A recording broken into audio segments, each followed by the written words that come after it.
It's so hot in here. It's roasting. Very hot. Very toasty.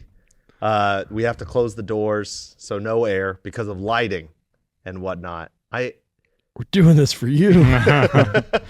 For all of the people who watch this on YouTube, which aren't very many and still way more than I thought there would be. Thank you to our YouTube audience. Yeah. Thanks, YouTube audience. We like you. And you know what's crazy about the YouTube audience? I thought for sure it'd be like a bunch of people who clicked on it for like a minute. It's like, oh, like they almost all finish it all the way through, which is retention. Crazy. Cannot believe it when you could just listen to it while you're driving.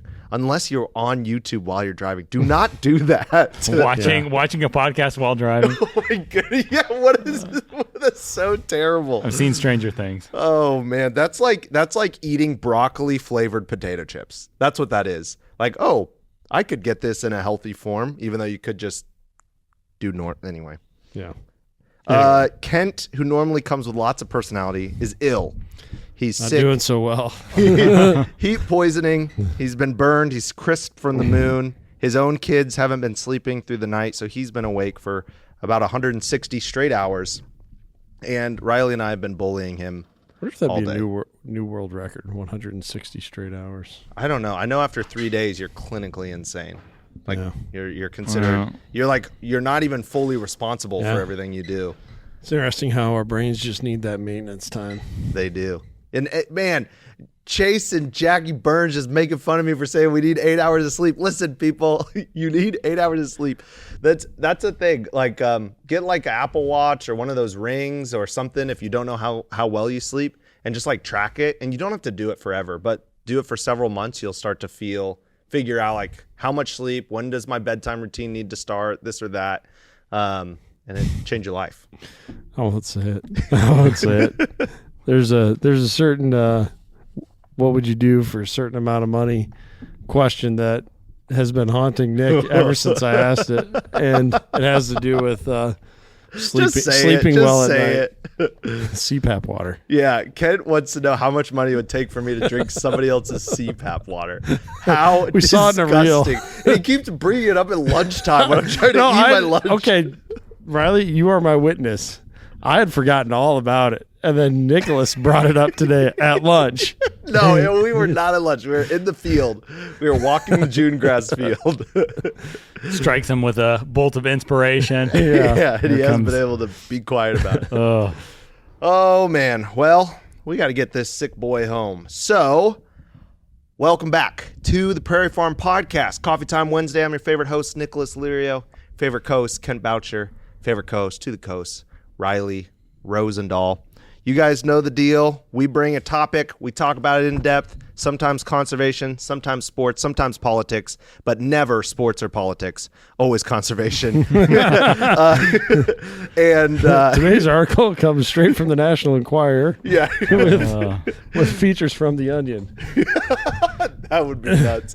But before that, we've got a question. I got to pull it up. And it's a good question. I don't know if this person was asking just to have it asked on air because they know the answer or not, or if they were just, oh no, Ken, I might not have any connection. Yeah, it's got to be you. Sorry, brother. I never found the email because you told me you got it. So, oh, yeah. It's from Dylan, our good friend Dylan, okay. D-Y-L-A-N. Dylan? By the way, this counts as an admittance that his cell phone provider sucks. Oh, man. Friends at the D-Y? Coffee shop. Is he a D-Y? Yeah. L-A-N. Just do a little quick search. Oh, there you are. There we go. All right, Ken, whenever you're ready. Dylan from Illinois. Thanks so much, Dylan. We love the question. So Dylan's question is, so I just bought 5 acres of organic land that I plan to do a foodscape with. My goal is to have my own grocery store. That's freaking awesome, by the way. It is. That's awesome. I think podcast guest on the Prehistoric Prairie series, John Waller, I think he installs food landscapes for people.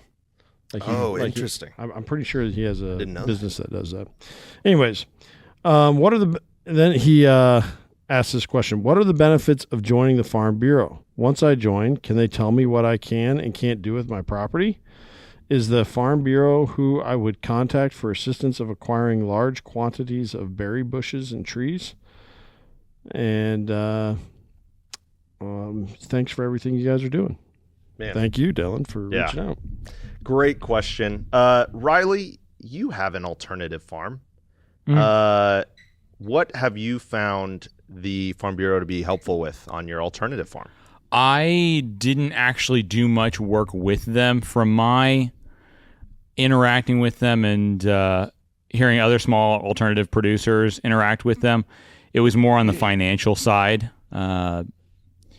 loans and things of that nature, insurance.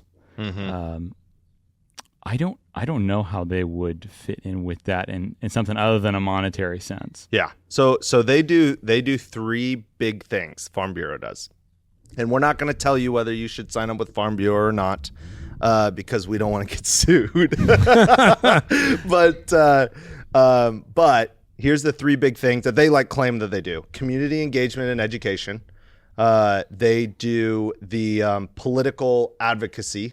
Right. So they're in Washington. Yep. Lobbying, a lot of lobbying. And then they do member services, which is by far the biggest part of that is their financial services, primarily crop insurance.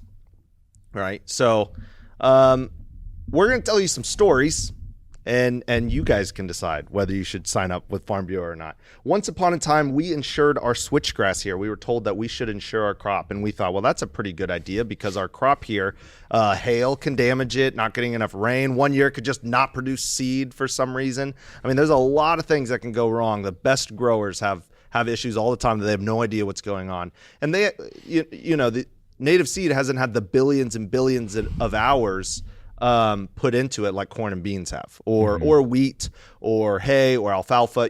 Just tons of hours put into those things to make them grow well, and just way less hours on the native seed side. So a lot can go wrong. Don't have the hybrids that can weather it not raining and those kinds of things. So we get insurance. We start with our switchgrass field, and then one year it hailed on our switchgrass field, knocked all the seed right off.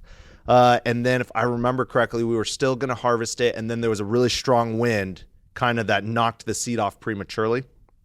Well, so we filed a claim.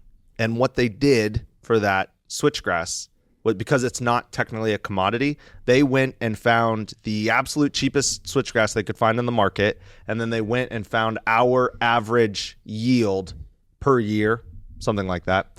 And then basically amounted to getting us like $70 per acre of crop insurance, which we paid more than that for the crop insurance. So that was one story. Another story is if you have insurance for them on your residential and you don't, this happened to me. I didn't want to be a member. I said, I don't want to be a member. My local rep said, because this was the insurance that we went through for our first home.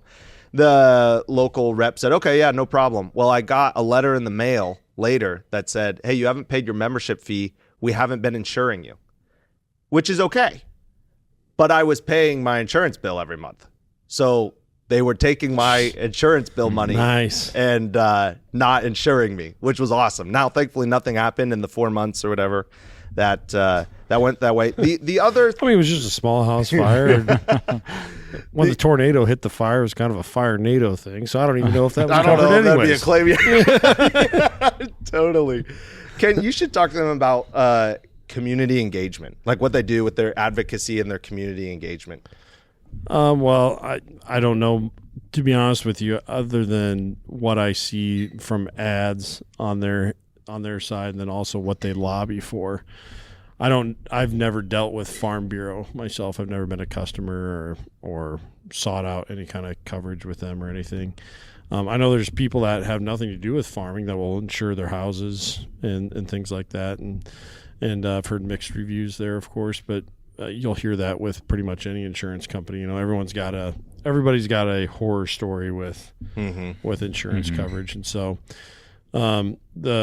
So I've heard your story and the story here with the crop damage, but I've also know people that really are happy with their service there. So my guess is I don't know enough to really have an opinion that way. However, as far as what they have lobbied for or pushed for, the removal of the Forest Reserve Program money being available here in Iowa.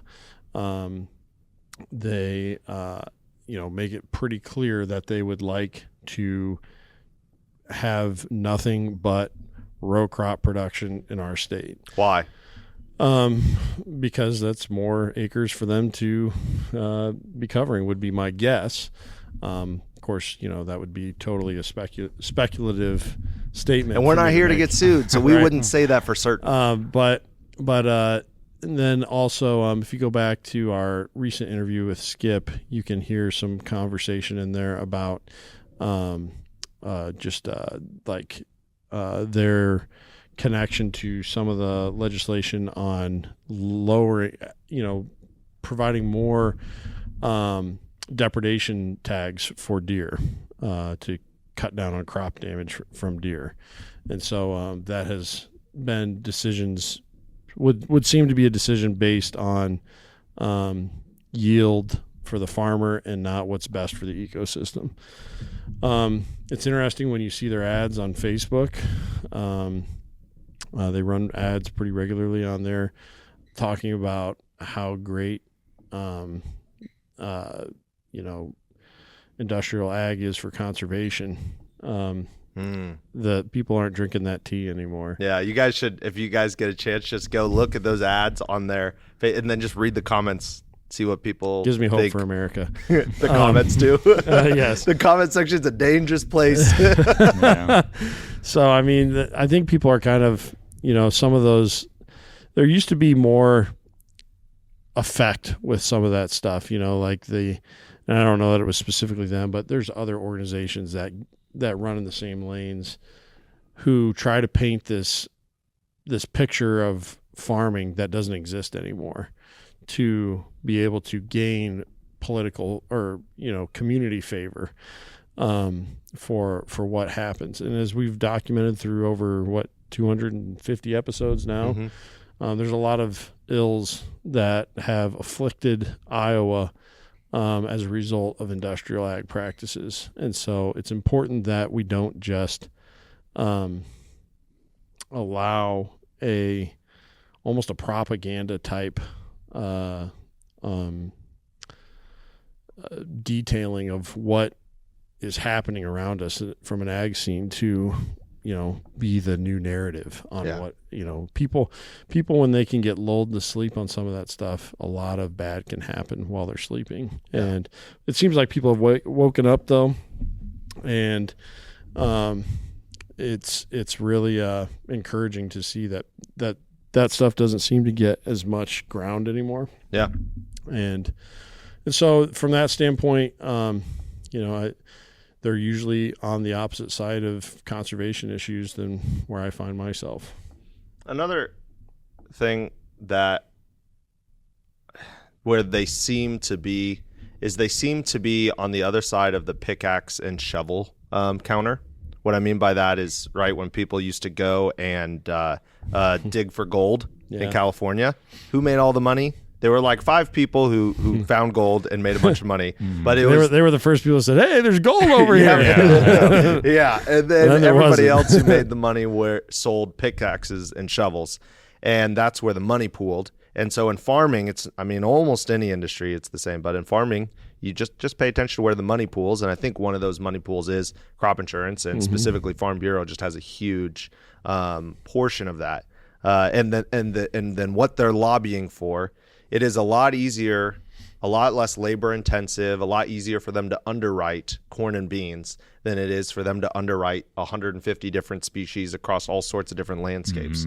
Right? So why, if we are going to make the same amount of money no matter what, let's try and save on the labor cost or, do less, be more efficient by having the corn and beans. What's a way to protect the bottom line? Yeah. Riley, you got any thoughts? No, hit the nail on the head pretty good. I'm curious to see what the topic is. And I just to answer Dylan's question there a little bit better, and not just just talk about the. Let's give some Farm Bureau facts.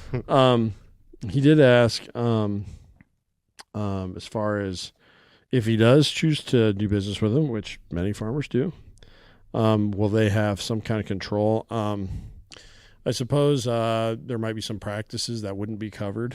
You know, if you use maybe certain herbicides or I guess he's planning to do organic. Yeah, he's wanting to do organic stuff, so that wouldn't be part of it. But there may be some that might mean, like, if he had, let's say, a really bad insect damage to a crop, he might not have coverage if he's doing some organic practices. I don't know.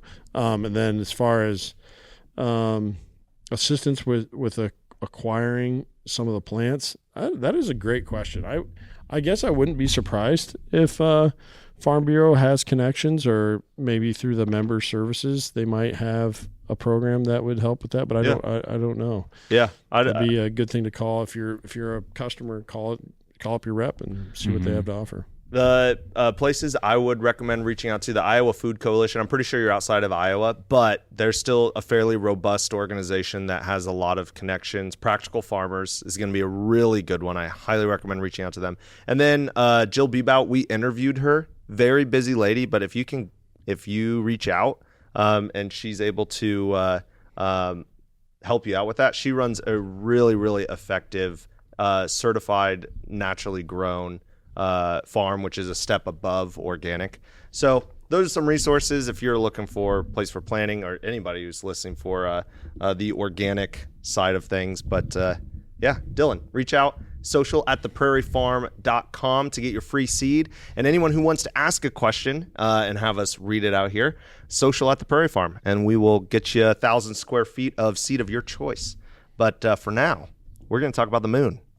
We're going to talk about the moon. Riley, you know what we're talking about today? Straight from the onion is what this one sounds like. I walked past and looked down and saw Nicholas, his notes, and I saw the moon, and I was like, okay. Yeah. Turns out there's prairie up there. There's a departure here. I wouldn't be The surprised whole if there's dark side of the moon is This just is a nothing story but I prairie. What would you do if you found out it was like filled with vegetation, the dark side of the moon? Wouldn't that be nuts? Yeah.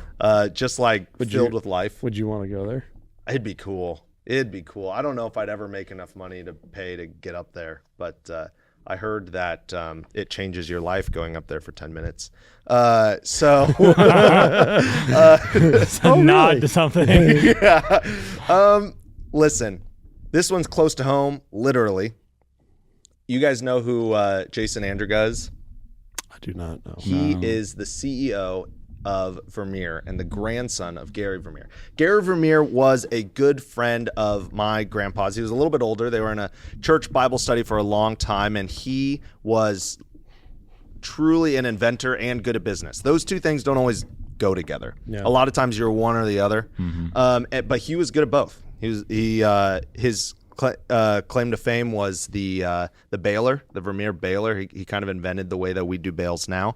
And now Vermeer, I think most of what they do is directional drilling, but they're manufacturing. They're all over the world. They're based out of Pella, Iowa. We've been really trying to get their story on the Prairie Farm podcast. It'd be really interesting, but it's really hard to get connected with the Vermeer family. Very, very large company. And they are working with Interloon to start mining helium-3 from the moon. Which, see, straight out of the onion, dude. I'm telling you, no, it's a real thing. So I know, I'm just messing. It is a legitimate thing, dude. I'm really curious. So helium-3 is there's not very much of it on the Earth. We realized that in 2010. I'm enjoying you explaining chemistry here, dude. I'm about to school some people. This is why he brought the article. He knew Ken was going to be waiting with his science questions, his science background.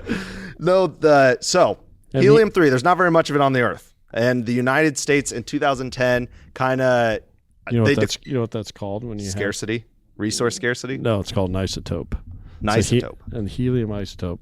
So it means you have a different atomic weight than the most commonly occurring form of helium. So so helium, like your typical helium that you'd see on the periodic table of elements, is just helium-2 has a atomic weight of 2. Then what's helium-1? That would be where you had that would be another isotope. Interesting. What about helium-4? Another isotope. Ah, fascinating. So basically anything that's not helium-2. You would call it isotope, yeah. Wild. But it's still how many heliums are there? I don't know how many isotopes. Also, it's kind of lazy to be like 1, 2, helium-3. Yeah, kind of that's lazy literally naming. how it works. But to be fair, the namers were all scientists. So listen, they're going to the moon and they're mining for helium-3. The reason is, I guess helium-3 is scarce on the Earth, but it's bountiful on the moon. Nick will put the link in the show notes. Then that'll be. That would have been way better to say. my link in the show. I tried to print it off because I was like, this is way out of my wheelhouse. I need to actually have like papers that say what's going on here. Yeah, he did go the extra mile here, people. Because, well, normally I know a little more, at least in the world, of what we're talking about. And this one, I've got no clue. So helium-3 is an isotope for anyone listening. So it's bountiful on the moon. And so they have this prototype that basically moves, digs, sorts, and throws out the back all at the same time, like a combine. But it's literally digging up moon. What would is you it call going to be like a rover type of thing? Yeah. Yep.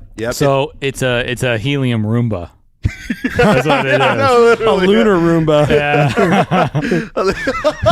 Right? Billions of dollars for a drives lunar down into Roomba. a big crater. Lunar Roomba, no!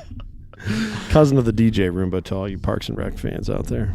But the reason that this is important is because helium-3, and I don't know why. I didn't look into the details on this part, but it is starting to be used more and more as we are technologically advancing in the following areas: national security, quantum computing, medical imaging, and fusion energy, which I don't totally, I mean, is fission the kind of nuclear energy that we use now, and fusion's like the ideal kind? One's like pulling them apart, one's pushing them together. Fission is pulling apart, fusion's putting together. So fusion, I was actually just talking to a gentleman who worked in the power sector for a long time, and he was saying that he's like, we need to get away from fission. Like, I don't like fission, but fusion is a good option. So I don't know how it's connected with fusion. I don't know if helium-3 is actually the stuff that they're putting together with other things. The isotope that they're opening the nucleus on. Fusion is much more stable than fission. And it has, I think he said it has way less waste. But I mean, if we're getting sending way rovers over to the our moon, pay grade. It's time for Kent's Science Minute here. All I know is that you're saying enough stuff that's probably not fully right that we're going to start sounding real Fission, stupid. Here real quick. fusion. No. I think everything we've said so far is correct, at least according to this article. But 55%. But the point being that a company that has been working in ag for a long time is now going to the moon to dig up rocks. And I think that is really cool. This is a big deal. May 7th, they announced it. You guys should look it up. Interloon is kind of the bigger space company, and Vermeer is the manufacturing company that they're doing it with. But yeah, I thought that was fascinating. Yeah, it is. Are there any dates on No, they things didn't. are going to happen? They literally didn't give any, although they did say that helium-3 is scarce enough that they're working very quickly. Like it mentioned a couple times in this article that quoted from people that they're needing to move quickly. And I guess it's just like how many like medical advancements or those things that they're using it for, or if they're using more quantity of it in those fields. But I don't know what's so special about helium-3. Someone out there does. Maybe we got Neil deGrasse Tyson here on the old pod. There He we could go. explain it to you. It's your official invite. Yeah, Neil, you're officially invited to our podcast. But all right. Did it say, is it just going to be like a completely unmanned deal? It's unmanned, yeah. So they're just launching the rover. I don't know. It didn't say that it was unmanned to get it there and set it up. But the machine is unmanned. And how, I mean, there's got to be a way to, I mean, they got to be getting the stuff back too. I know, that's what I'm wondering. And also, I've been saying this for a long time. We just need to put nuclear power plants on the moon and shuttle batteries back and forth. And if we're already putting helium-3 back and forth, I'm saying we just throw some batteries back on there. That way, all the waste and stuff, we don't have to. It just goes out into nothingness. Yeah. Although, that mass doesn't come back to the Earth. So it does just, the Earth starts shrinking. But. Oh, yeah, because we're opening our closed system. Yeah. Yep. Which is, I think about a lot, like you can't just start shooting stuff into space because, well, you need it back. Yeah, you need mass. You can't make mass. So, cool. Well, guys, thanks so much. Don't forget that if you are looking for some native seed, HoxieNativeSeeds.com is the place to be. You can also go to theprairiefarm.com. Check us out on Instagram, Facebook, LinkedIn, I think even. You could follow Kent in his journey of fatherhood. And actually, he's got some great. He had a parole issue a few weeks ago. He's you just can follow making that up on stuff. Instagram. But we really appreciate you guys listening, and we'll talk to you again next time.